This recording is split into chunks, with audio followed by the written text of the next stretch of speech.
بسم اللہ الرحمن الرحیم۔ السلام علیکم۔ ایک انگلش میڈیم اسکول میں بھکاری کے بیٹے کو وظیفہ ملا اور ایڈمیشن ہونے کے بعد وہ ہر کلاس میں ٹاپ کرنے لگا۔ اس اسکول میں اپر کلاس اور ایلٹ کلاس کے بچے پڑھتے تھے۔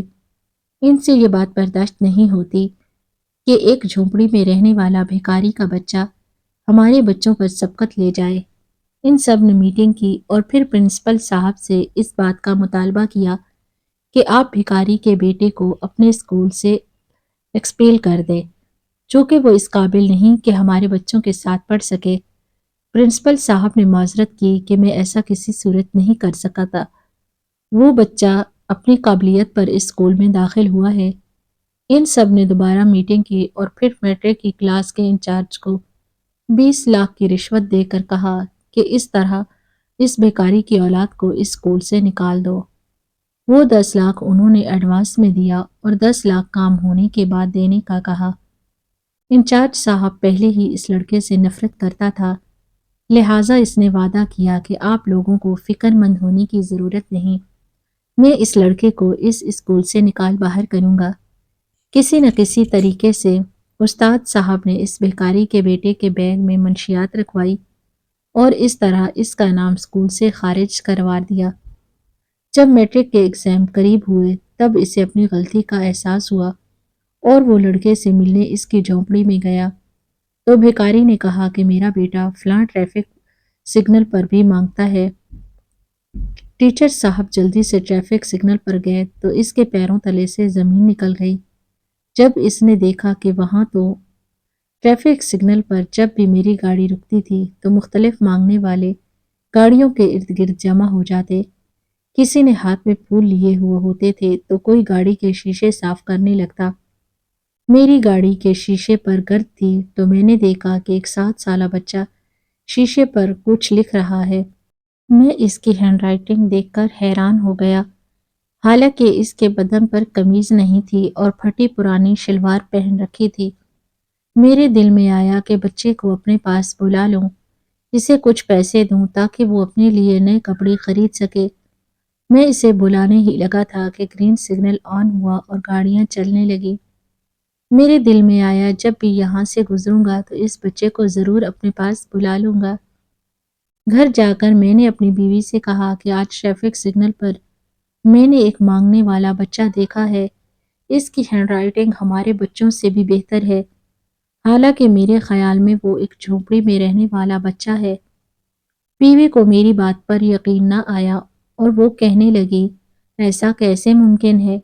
ایک بچہ جس نے ابھی تک اسکول کا منہ تک نہیں دیکھا، کوئی اس کو ٹرین کرنے والا نہیں، تو اس کی ہینڈ رائٹنگ اتنی اچھی کیسے ہو گئی؟ پھر میں نے اسے اپنی گاڑی کے بیک سائیڈ کا شیشہ دکھایا جس پر اس بچے نے اپنا نام تحریر کیا تھا۔ اس شیشے پر اسد عباس لکھا ہوا تھا اور اتنا پرکشش اور خوبصورت لکھائی تھی کہ میری بیوی دیکھ کر حیران ہو گئی۔ اسے یقین نہیں آ رہا تھا کہ 7 سالہ بچہ یہ لکھ سکتا ہے، وہ بھی بھکاری کا بیٹا۔ صبح میں گھر سے نکلا تو میں اس انتظار میں تھا کہ وہ بچہ دوبارہ میرے سامنے آئے گا اور اس بار میں اس کی مدد ضرور کروں گا۔ کافی دنوں تک وہ مجھے نظر نہ آیا اور اس بات نے مجھے پریشان کر دیا کیونکہ میں اس کی مدد کرنا چاہتا تھا اور اسے کسی نہ کسی اسکول میں داخل بھی کروانے کا میرا ارادہ تھا۔ میں اپنے آپ کو کوس رہا تھا کہ اس دن میں نے بچے کو اپنے پاس کیوں نہ بلایا۔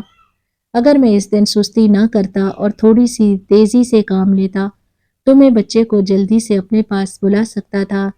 اب وہ شاید کہیں چلا گیا یا دوبارہ مجھے اس جگہ ملے گا یا نہیں، اس بارے میں کچھ نہیں جانتا تھا، لیکن اللہ کا لاکھ لاکھ شکر ہے کہ 5-6 دن کے بعد وہ بچہ دوبارہ مجھے اسی جگہ ٹریفک سگنل پر نظر آیا۔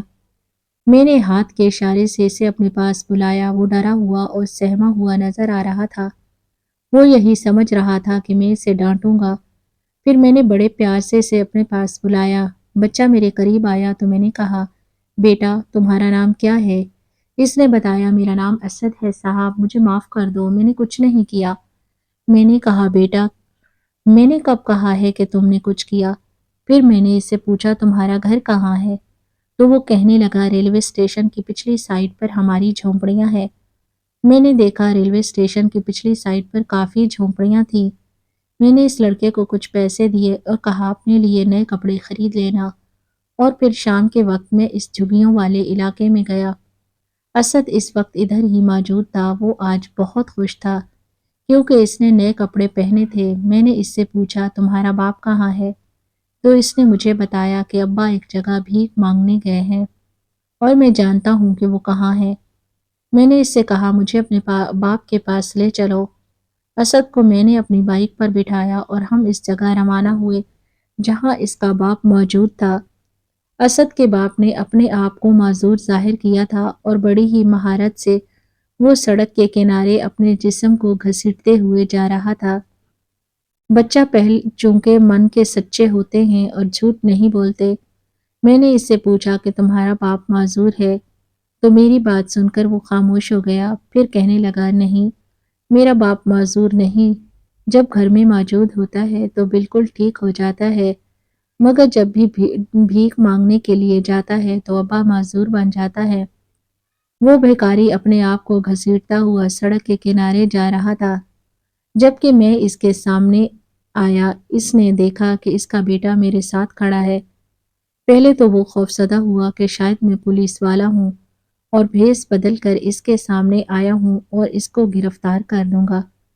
پھر وہ بھیکاری اچانک اپنی جگہ سے اٹھا اور بھاگنے کی کوشش کی تو میں نے اسے پیچھے سے آواز دی، بھاگو مت، میں تمہیں کچھ نہیں کہنے والا۔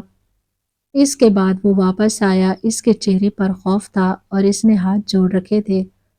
کہنے لگا سائیں مجھے معاف کر دو، پیٹ بھرنے کے لیے کئی قسم کے جتن کرنے پڑتے ہیں۔ یہ دنیا بڑی ظالم ہے، کبھی کسی کی مدد نہیں کرتی، خاص طور پر فقیروں اور بھیکاریوں سے تو اتنی نفرت کرتے ہیں۔ میں نے اس سے کہا میں تمہارے بیٹے کو پڑھانا چاہتا ہوں۔ یہ سن کر وہ حیران ہوا اور پھر مسکرا کر کہنے لگا، بھیکاری کے بیٹے کو کون سا اسکول قبول کرے گا صاحب؟ بچے اس کا مذاق اڑائیں گے اور بیچارہ تنگ آ کر واپس اسی جھونپڑی میں آ جائے گا۔ یہ اسکول ہمارے بچوں کے لیے نہیں، ہمارے نصیب میں بس در در کے دھکے کھانا ہے اور لوگوں کے سامنے ہاتھ پھیلانا ہے۔ میں نے اس سے کہا کہ تم اس بارے میں فکر مت کرو، میرا ایک جاننے والا ٹیچر تھا جو ایک اچھے سے انگلش میڈیم اسکول میں پڑھاتا تھا۔ اس دن میں نے اس سے ملاقات کی اور اس سے کہا کہ یار ایک بچہ ہے، میں اسے اسکول میں ایڈمیشن دلوانا چاہتا ہوں، فیس بھی میں دوں گا اور اس بچے کے لیے تمہارا اسکول سب سے بہترین مجھے نظر آ رہا ہے۔ اس نے مجھ سے پوچھا کہ بچہ کون ہے تو میں نے اسے بتایا کہ وہ ایک بھیکاری کا بچہ ہے لیکن کافی ذہین ہے۔ یہ سن کر وہ ٹیچر تھوڑی دیر تو خاموش رہا، پھر کہنے لگا کہ تم ایسا کرو، اس بچے کو اپنے ساتھ لے آؤ اور اسکول کے پرنسپل سے بات کرواؤ، اگر وہ رضامند ہو گیا تو اسی دن بچے کا اسکول میں ایڈمیشن ہو جائے گا۔ میں نے اپنے ایک دوست سے پوچھا کہ کیا تمہیں شک ہے کہ پرنسپل اس بات کے لیے رضامند نہیں ہوگا کہ ایک بھیکاری کا بیٹا اس کے اسکول میں پڑھے؟ اس پر وہ کہنے لگا یار یہ ایک اسکول نہیں بلکہ برانڈ ہے، شہر کا سب سے بہترین اسکول ہے۔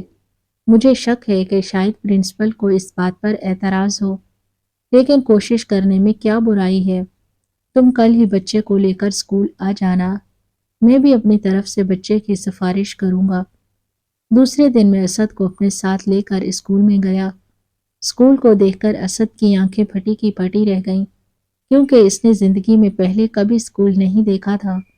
وہ تو ابھی تک گلیوں اور سڑکوں کی خاک چھان رہا تھا۔ میں پرنسپل کے آفس میں گیا، میرا دوست ریحان بھی میرے ساتھ تھا۔ میں نے پرنسپل صاحب سے کہا کہ میں اس بچے کو آپ کے اسکول میں ایڈمیشن دلوانا چاہتا ہوں، جس پر پرنسپل صاحب نے مجھے ویلکم کیا اور کہا کہ ہمیں اس بات کی خوشی ہے کہ آپ کا بیٹا ہمارے اسکول میں پڑھے گا۔ میں نے پرنسپل صاحب سے کہا کہ یہ میرا بیٹا نہیں، لیکن اپنے بیٹے سے کم بھی نہیں، کافی ذہین لڑکا ہے۔ وہ مجھ سے پوچھنے لگا اس کا باپ کہاں ہے؟ میں نے کہا اس کا باپ بھیکاری ہے اور یہ جھونپڑی میں رہتے ہیں۔ اس پر پرنسپل صاحب کے چہرے کا رنگ اڑ گیا اور وہ تھوڑی دیر خاموش رہا، پھر مجھ سے کہنے لگا کہ اسلم صاحب آپ کیسی باتیں کر رہے ہیں؟ اگر ہمارے اسکول میں بھیکاری کا بچہ پڑھے گا تب ہمارے لیے کئی مسائل بنیں گے۔ میں نے پرنسپل صاحب سے پوچھا کہ کس طرح کے مسائل؟ جس پر وہ مجھ سے کہنے لگا دیکھیں اسلم صاحب، ہمارے اسکول میں بڑے بڑے گھرانوں کے بچے آتے ہیں۔ ان کے ڈرائیور بڑی بڑی گاڑیوں میں بچوں کو اسکول کے دروازے پر چھوڑ کر جاتے ہیں۔ ان حالات میں جب بچوں کو پتہ چلے گا کہ یہ لڑکا بھکاری کا بیٹا ہے تو سب اس کا مذاق اڑائیں گے اور اس اسکول میں اس بچے کے لیے سروائیو کرنا بہت مشکل ہو جائے گا۔ جس پر میں نے پرنسپل صاحب سے کہا کہ کیا آپ کے اسکول میں بچوں کو یہ تربیت دی جاتی ہے کہ وہ غریب اور مسکین بچوں کا مذاق اڑائیں؟ میری یہ بات پرنسپل صاحب کو کافی ناگوار گزری اور اس نے سخت لہجے میں کہا کہ ایک بار میں نے کہہ دیا تو بس کہہ دیا، آپ اس بچے کو کسی سرکاری اسکول میں داخل کروائیں، لیکن یہ یہاں نہیں پڑھ سکتا۔ مجھے پرنسپل صاحب کے رویے پر کافی افسوس ہوا۔ ہم کس نہج پر کھڑے ہیں، ہمارا معاشرہ کس طرف جا رہا ہے، یہ جان کر مجھے بہت افسوس ہوا۔ جب تک ہمارے دل میں غریب کے لیے جگہ نہیں بنے گی اور ایسے مسکین اور نادار لوگوں کو ہم اپنے دل میں جگہ نہیں دیں گے، معاشرے میں تبدیلی ممکن نہیں۔ میں مایوس ہو کر وہاں سے واپس لوٹا، جبکہ میرا دوست مجھ سے کہہ رہا تھا کہ میں پرنسپل صاحب سے بات کروں گا۔ میں نے اپنے دوست کو منع کیا کہ نہیں، اب میں کوئی اور اسکول ڈھونڈوں گا، تو میں کسی کی منت کرنے کی ضرورت نہیں۔ اسد ایک ہیرا ہے، یہ کسی اسکول میں بھی جائے گا، اپنا نام بنائے گا، مجھے اس بات کی امید ہے۔ میں اسد کے لیے دوسرا اسکول ڈھونڈ ہی رہا تھا کہ پرنسپل صاحب نے مجھے فون کیا۔ وہ مجھ سے کہنے لگے کہ سر، میں نے آپ کا نمبر آپ کے دوست سے لیا ہے، میں آپ سے ملنا چاہتا ہوں۔ میں حیران ہوا کہ پرنسپل صاحب، جس نے اپنے آفس میں ہی اسد کو داخلہ دینے سے انکار کر دیا، وہ ہم سے کیوں ملنا چاہیں گے؟ خیر، میں پرنسپل صاحب سے ملنے گیا تو انہوں نے ہم سے معذرت کی اور کہا میں اسد کی وجہ سے ساری رات سو نہ پایا۔ آپ ایک ایسی کمیونٹی کا لڑکا ہمارے پاس لے کر آئے کہ ہمارے اسکول میں کبھی ایسے لڑکے نے ایڈمیشن نہ لیا، اور وہ لے بھی کیسے سکتے ہیں کیونکہ اس اسکول کی فیس ہی اتنی زیادہ ہے۔ لیکن اگر آپ اس لڑکے کی سرپرستی کرنا چاہتے ہیں تو مجھے یہ جان کر خوشی ہوگی اور میں اسد کو اسکول میں ایڈمیشن دینے کے لیے تیار ہوں۔ مجھے یہ جان کر بہت زیادہ خوشی ہوئی۔ جب اسد کے والد کو اس بات کا پتہ چلا تو اس کی آنکھوں میں خوشی کے آنسو تھے اور وہ میرا شکریہ ادا کرنے آیا۔ کہنے لگا کہ یہ بات تو کبھی ہم نے خواب میں بھی نہیں سوچی تھی کہ جھگی کے لڑکے اتنے اچھے اچھے اسکولوں میں پڑھیں گے۔ میں تو اسد کے لیے ایک ہاسٹل کا بھی بندوبست کرنا چاہتا تھا، کیونکہ جھگیوں میں اس طرح کا ماحول بالکل نہیں تھا کہ وہاں ایک بچہ پڑھائی کر سکے۔ لیکن اسد ایک خوددار بچہ تھا، اتنی چھوٹی عمر میں وہ بڑی بڑی باتیں کرتا تھا۔ مجھ سے کہنے لگا کہ انکل، آپ نے اس اسکول میں ایڈمیشن دیکھ کر مجھ پر بہت بڑا احسان کیا ہے۔ میں مزید آپ پر بوجھ نہیں بننا چاہتا، میں اپنے والدین کے ساتھ ہی رہنا چاہتا ہوں۔ میں اس کی خوشی میں خوش تھا۔ بس میری بہت بڑی خواہش تھی کہ اسد اعلیٰ تعلیم حاصل کرے، وہ تمام لوگوں کے لیے مثال بنے جو ان جھگیوں والوں کو اپنے سے کمتر سمجھتے ہیں۔ میں ہر ہفتے اس اسکول میں جاتا تھا اور یہ جاننے کی کوشش کرتا کہ اسد پڑھائی میں کیسا ہے۔ تمام ٹیچر اس کی بہت تعریف کرتے اور پرنسپل صاحب دل ہی دل میں بہت خوش تھے۔ قیادت کی پروگرس بہت اچھی تھی اور ہمیں امید ہے کہ یہ آنے والی کلاسوں میں بہت اچھا پرفارم کرے گا۔ اس اسکول میں ایک ٹیچر تھا جس کا نام استاد وقار تھا۔ وقار صاحب تو بہت ہی محنتی ٹیچر تھے، لیکن اسے اسد سے بہت چڑ تھی۔ اسے اس بات کی چڑ تھی کہ جھگیوں میں رہنے والا بچہ اتنے مہنگے اسکول میں کیوں پڑھ رہا ہے۔ پتہ نہیں اسے اسد سے کیا مسئلہ تھا، لیکن اس کی سوچ جھگیوں والوں کے لیے کچھ ٹھیک نہیں تھی۔ وہ یہی سمجھتا تھا کہ ان کے بچے بھی پیدائشی کرمنلز اور بھکاری ہوتے ہیں، ان کو بدلنا بہت مشکل ہے۔ یہ لوگ فراڈیا ہوتے ہیں اور موقع ملنے پر کسی کو بھی نقصان پہنچا سکتے ہیں۔ ایک مہینہ گزر جانے کے بعد میں پرنسپل صاحب کے آفس آیا اور اسد کی فیس ادا کرنے لگا تو پرنسپل صاحب مسکرانے لگے اور کہا، سر، کیا ثواب کمانا صرف آپ کی ہی خواہش ہے یا آپ ہی کما سکتے ہیں؟ میں نے پرنسپل صاحب سے کہا، سر، آپ کیا کہنا چاہتے ہیں؟ میں آپ کی بات کا مطلب نہیں سمجھا۔